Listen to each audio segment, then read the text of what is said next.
Who speaks for men? Alright, degenerates, let's piss some people off. You ever notice how every group gets a voice? Except men? Women got movements, kids got activists. Even people who identify as fucking garden furniture have a support group. But men, we get podcasts calling us toxic and divorce courts treating us like walking wallets with a porn addiction. So today, we're asking the question nobody wants to touch. Who the fuck speaks for men anymore? Because it sure as hell ain't the media, it ain't your HR department. And unless your dad's still alive, sober, and not out for smokes, you probably haven't heard shit that actually helps you be a man in years. So buckle up. We're diving into the crisis of masculinity, the death of male spaces, and why guys like you and me are getting our life advice from cigar-smoking meatheads on YouTube instead of, actual mentors. This is Pattaya Red Pill Report. I'm Josh, and it's gonna be raw. It's gonna be dirty. And if you're easily offended, there's the door, sweetheart. Let's fucking go. 1. The crisis. Where the hell are the men? So, here's the question, boys. Where the fuck are the men? I don't mean biologically. We've got plenty of dudes still walking around with dicks in debt. I mean real men, leaders, mentors, the guys who used to grab your shoulder, look you in the eye, and say, pony up, man the fuck up. We don't cry, we get even. What happened to that? We've got a whole generation raised on antidepressants, single moms, and TikTok therapists telling them masculinity is toxic. And guess what? It's working. Men don't know what the hell they're supposed to be anymore. Be strong, but not too strong. Speak up, but not over anyone. Protect women, but don't assume they need protecting, you sexist piece of shit. It's like trying to walk a tightrope while everyone's throwing bricks at your balls. Meanwhile, all the old school examples of masculinity, gone. Scrubbed out like porn in a church browser history. No dads, no coaches, no brotherhood. Just lonely dudes glued to OnlyFans. Pretending that's connection and wondering why they feel hollow after every nut. And into that silence comes the noise. Loud, raw, angry dudes with microphones and a message. I see you, bro, and it's not your fault. And for the first time, someone gets them. Can you blame them? When society tells you to shut up, sit down, and be ashamed of what you are, you'll listen to anyone who says, fuck that, stand up. 2. Why the Andrew Tates of the world exist. Look, love him or hate him. There's a reason guys like Andrew Tate blow up. It ain't rocket science. When the world tells you being a man is a problem, and someone rolls up in sunglasses, dripping in ego, saying, nah bro, being a man is the solution. That shit hits harder than a first beer after basic training. These dudes show up with fast cars, big words, big muscles, and a middle finger to the system. And to a lost, lonely guy with no guidance. That's not just confidence, it's a fucking blueprint. These guys sound like father figures even when they're acting like cartoon villains because they're loud. They're certain. And certainty is rare as hell when your whole life's felt like one big question mark. Most men today are growing up in a moral fog. No clear rules, no role models, and instead of lighting a path, society hands them a participation trophy and a YouTube ban. So when someone finally says, here's the truth, here's the game, here's how to win, even if it's half bullshit, it still feels better than silence. That's why these personalities don't just grow, they explode. They're not grooming guys into monsters. They're filling a void we created by pulling every single father figure, brotherhood, and men's space out of the damn equation. We didn't give young men a map, so now they're following whoever looks like they know where they're going, even if it's straight off a cliff. And by the time we realize it, they're already jumping. 3. Male spaces are dead. Used to be, men had their own turf. Locker rooms, barbershops, pool halls, the garage. Hell, even the office used to be a man's domain. But now, good luck finding a place where you can scratch your balls without someone filing a complaint. We gave it all up, piece by piece, and no one noticed. Till it was all gone. Want to start a club for just guys? Misogyny. Want to hang with the boys without the girls around? Why you being so exclusionary, bro? Even the goddamn Boy Scouts got neutered. Can't be boy anything anymore, unless you're ready for a lawsuit and a Twitter mob. Meanwhile, the Girl Scouts? Still girls, still proud, still handing out cookies and the estrogen-powered empowerment. See the pattern? When men had spaces, we were told to open the doors, let everyone in, be inclusive, but when it comes to female-only spaces, no entry, no questions, no discussion. And you know what? I don't even blame them. It's smart. They want safety, community, shared experiences. That's what men want too. But when we want it, we get slapped with labels like toxic, fragile, outdated. It's bullshit. Add one woman to a group of guys and the whole dynamic changes. Sometimes better, sometimes not. But let's not pretend it doesn't happen. Men talk differently when it's just men. We joke harder, we open up more, we drop the filter. Sometimes that's exactly what we need. You think a depressed dude's gonna open up in a co-ed sensitivity circle?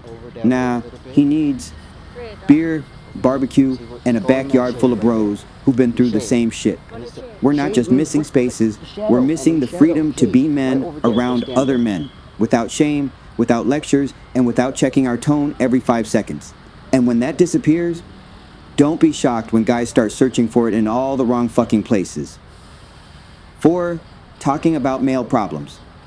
Social suicide. Try bringing up a real male issue in public. Go ahead. Say the word fatherlessness, male suicide, or boys falling behind in school, and watch the room get colder than your ex's heart after brunch. You don't get empathy, you don't get concern, you get a pivot. But what about the women? Every fucking time, men off themselves at astronomically higher rates. But the convo always slides into mental health for all or trans awareness week. And look, yeah, those things matter, maybe. But when 80% of unalivings are men, maybe, just maybe, it's okay to focus on men for 5 damn minutes. But you can't, not without being labeled a misogynist, an incel, a wannabe alpha trying to bring back the patriarchy. Nobody wants to hear it. Talk about women's issues, hero, advocate, progress. Talk about men's issues, problem, threat, possible hate crime. It's a twisted double standard. When women support women, it's empowerment. When men support men, it's oppression. And then people wonder why dudes are tuning out of mainstream conversations. It's because they aren't allowed in unless they're apologizing for something. So what do? They stop talking, they stop trusting, and eventually they stop trying. Because speaking up feels like social kamikaze, and staying silent feels like the only way to survive. We keep saying, men need to open up more. Yeah, try not crucifying them when they fucking do. Look, if you're still watching this, chances are you're not one of those soy-sipping NPCs crying into a Reddit thread right now. So, do the channel a solid. Like the damn video, drop a comment, and hit subscribe. Or don't. Just keep living in the dark, wondering why your balls feel heavier and your spine's missing. And if you want uncensored, demonetized, full-throttle degeneracy, consider joining the Patreon or hitting that Buy Me a Coffee link in the description. You keep us reckless, you keep us real. You keep the lights on while YouTube tries to shadow ban every truth bomb I drop. Alright, back to the fire. 5. Advocating for men. You hate women, apparently. Let me break it down real simple. The second you say, I care about men's issues, half the world hears women are the problem. Like, there's no in between. You can't just support men anymore. You gotta pre-apologize. Make sure everyone knows you're not one of those guys. And it's like, hey, I think boys need more male teachers in schools. Why do you hate women? Bitch. What? Women can have organizations, scholarships, government programs, award shows, even entire months. And that's all celebrated. But if men say, hey, can we talk about us for a sec?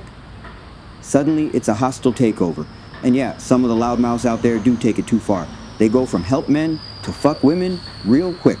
That ain't it. But here's the kicker. Even the ones who don't go full psycho, they get treated the same way. Because in this culture, if you're for men, you must be against women. It's a false choice. And a dangerous one. We don't do that the other way around. We don't look at a women's rights group and go, wow, these bitches must hate men. No, we call that empowerment. But flip it, now you're a threat, a bigot, a walking red flag. So what happens? The thoughtful guys, the ones who actually could advocate with nuance, they shut up, they dip out, they don't want the heat, they don't want the label, they don't want to lose their job, their girl, their rep, their piece. And who's left? The extreme voices, the shock jocks, the flamethrowers who don't give a fuck if they burn the whole conversation down. And suddenly, that becomes men's advocacy, loud, angry, polarizing, because we silenced everyone who might have said it better. 6. Why degenerates like us need male-only zones. Let's be real for a second. Every guy needs a place where he can just be a guy, unfiltered, unjudged, and unbothered. Not a safe space, not a diversity circle, a place to drink, vent, joke, and talk shit with other men who get it, because not every feeling needs a therapist. Sometimes you just need a beer, a blunt, and a buddy who's been through the same hell. But those spaces, they're gone. Replaced by HR meetings, TikTok dances, and co-ed wellness retreats, where crying is mandatory and balls are optional. The moment men try to build something for just men, whether it's a podcast, a gym, a fucking Discord server, the mob shows up like, why are there no women allowed? Because it's not for you, Karen. That's the whole point. We need spaces where no one's watching their language, no one's filtering their thoughts, and nobody's scared to say the word testosterone like it's a hate crime. And don't come at me with that, well, women need safe spaces too crap. Yeah, and they fucking have them. Gyms, groups, retreats, entire apps. Nobody's trying to tear those down. But the second men say, we want something of our own. It's pitchforks and cancel tweets. Truth is, most guys don't want to dominate anyone. They just want a corner of the world where they don't have to apologize for existing. A place to recharge, to connect, to talk about real shit without someone policing their tone or calling it toxic. And when we don't get that, when there's no outlet, that's when the pressure builds. And the wrong voices step in to say, come here, bro, I got you. And just like that, the cycle repeats. 7, the fix, maybe. So what the fuck do? We can't just sit around jerking off to nostalgia, wishing it was still 1952, and our dads taught us how to change, attire, and our lives. We gotta build new male spaces, real ones, not some sanitized, corporate-sponsored, feelings-first circle jerk. I'm talking about places where men can bleed, brag, fail, fight, joke, learn, grow without getting side-eyed for being too aggressive or not inclusive enough.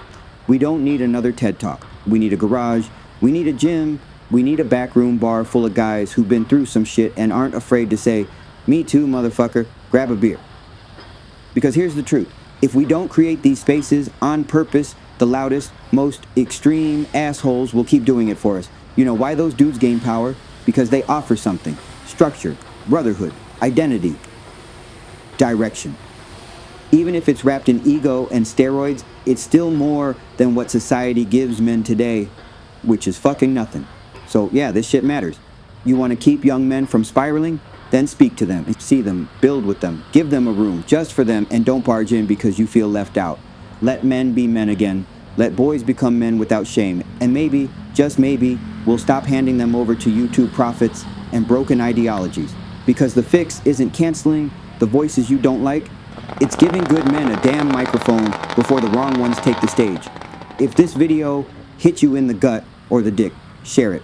Send it to that one buddy who's drowning in silence, smiling through his divorce, or wondering why he feels invisible in a world that used to need him. Subscribe, like, comment, or just scream, fucks yeah, at your screen. I'll hear it.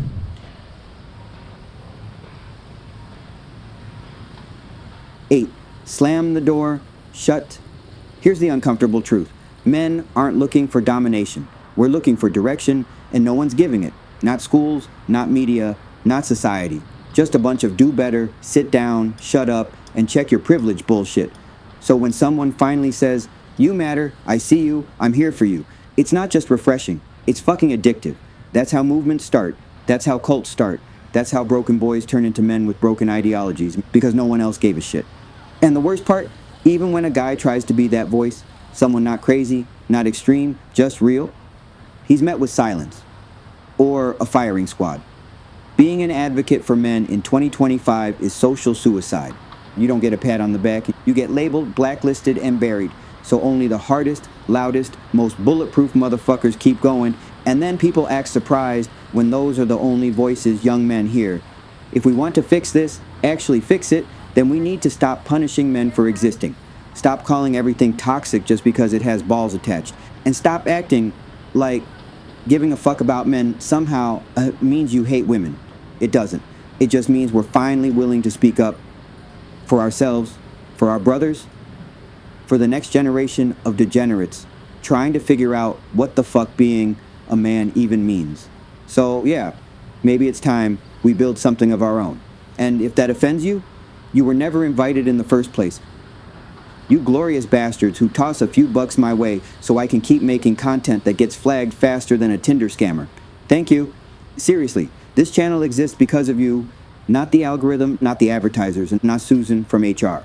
You guys are the reason I keep saying the shit most people are too scared to whisper. So from me, from Amy, and from every guy out here just trying to find his tribe, thank you. If the truth hurts, good. That means you're still alive.